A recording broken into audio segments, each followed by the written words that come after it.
Well, joining me live is the Nationals leader, David Littleproud. David Littleproud, what a terrible result, yet the Nationals held all their seats. What's your reaction this morning? Oh, well, we're disappointed, and obviously congratulations to the Prime Minister and the Labor Party. They ran a better campaign, and they ran a campaign where effectively they destroyed the character of Peter Dutton, that he became effectively unelectable, not only in his own seat but across the country, sadly, and they've been too smick for us. I'm proud of our result. I'm pretty confident we're going to get everybody home, and I think Bendigo, and we're not giving up on Calare yet, we've had a 10.5% swing to us in Bendigo. And when you see the rest of Victoria swing against the Liberals, and we've been able to pick that up, we'll be watching that over the coming couple of days. But we've got to dust ourselves off. There's lessons to be learnt from this. You can't ignore it. There's very strong lessons in this, but Labor ran a better campaign. You've got to acknowledge that, and I congratulate them. And in some small way, Andrew, I think it's better that we don't have a coalition government of Adam Bant and Teals running it. It's better to be one party or one coalition or the other. I think that's a better direction for Australia if there's any solace to be taken out of it from us. Is this the end for nuclear? Oh, no, God, we're going to work through all those. I don't think nuclear was the reason we lost this. I think this was a smick campaign by Labor, destroying Peter Dutton's character. That's what it was. I think many people were more interested about the cost of living crisis. They saw that as something over the horizon. That's why we talked a lot about gas. So we'll sit down, obviously, after this and work through the policy's positions and make sure they're fit for purpose and fit for the future. How significant was the work from home policy? Because it was after that there was something of a swing against the coalition.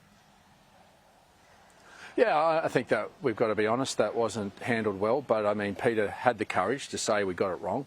And I think that to me says more about the character of somebody, that so when they get it wrong, they're prepared to admit it and to move on. Were you consulted on that, though? Were you consulted? Because I heard it didn't go through shadow cabinet. Yeah, well, I think basically it was weaponised to the extent no, but my question is, were you consulted? Were you consulted? No, so what I'm saying, yeah, so what I'm saying is that I think that some of the comments that were made allowed it to be weaponised to the extent that wasn't our position. But, I mean, Labor was smick again. They were quick off the mark. They picked whatever they could and they opened up a vein and they tapped it as quickly as they could. Now, that got away from us. We've got to be honest. David Littleproud, sorry, I'm going to ask you this again. I'm sorry, I'm going to ask you this again. Were you consulted before that work from home policy was announced by Jane Hume?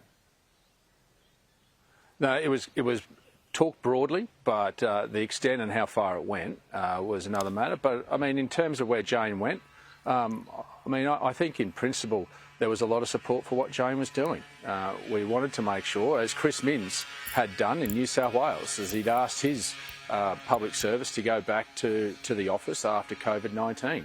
We wanted to get some balance back in it, and that's where Jane was going with it. And I don't think Jane has anything to answer for here. It was smick politics by the Labor. They did it very well. They tapped a vein and they tapped it and opened it up widely.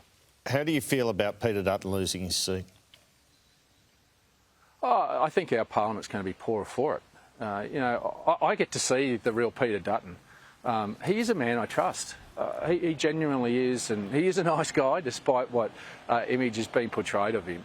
He's a caring man, and I think our Parliament will be lesser for it, but it's been richer for him being there.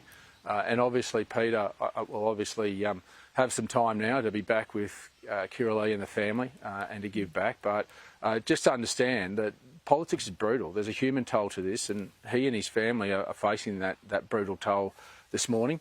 But he can leave with his head held high. He's changed the country and done some great things for us. And now it's just time for us to reflect as a coalition and to come back and to dust ourselves off. You've got to learn the lessons of this and move on. Who do you think are the contenders to lead the Liberal Party? We've had the panel talk about Dan Tehan today. Obviously, Angus Taylor, Andrew Hastie, Susan Lee would be seen as contenders. Do you see all of them as contenders? Anyone else?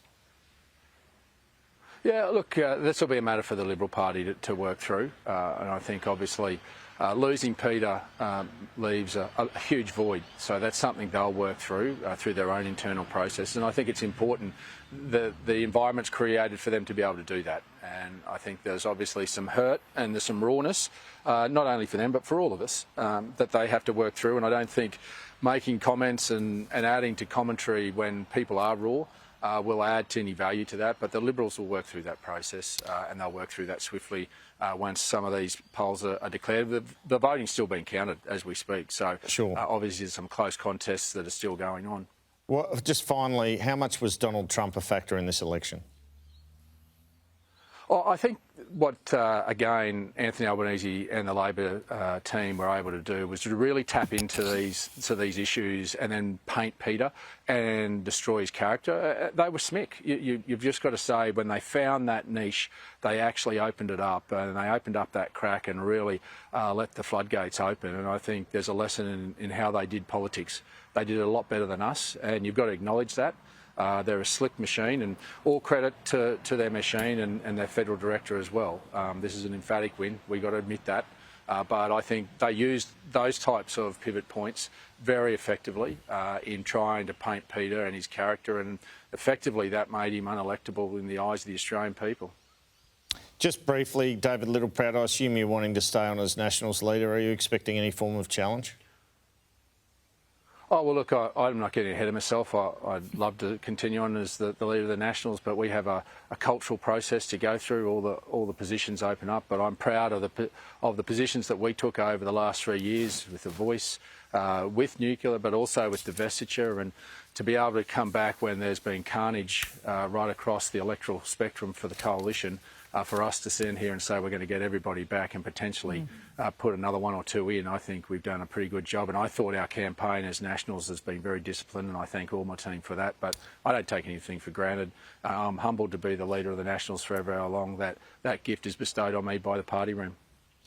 David Littleproud, thanks so much for your time.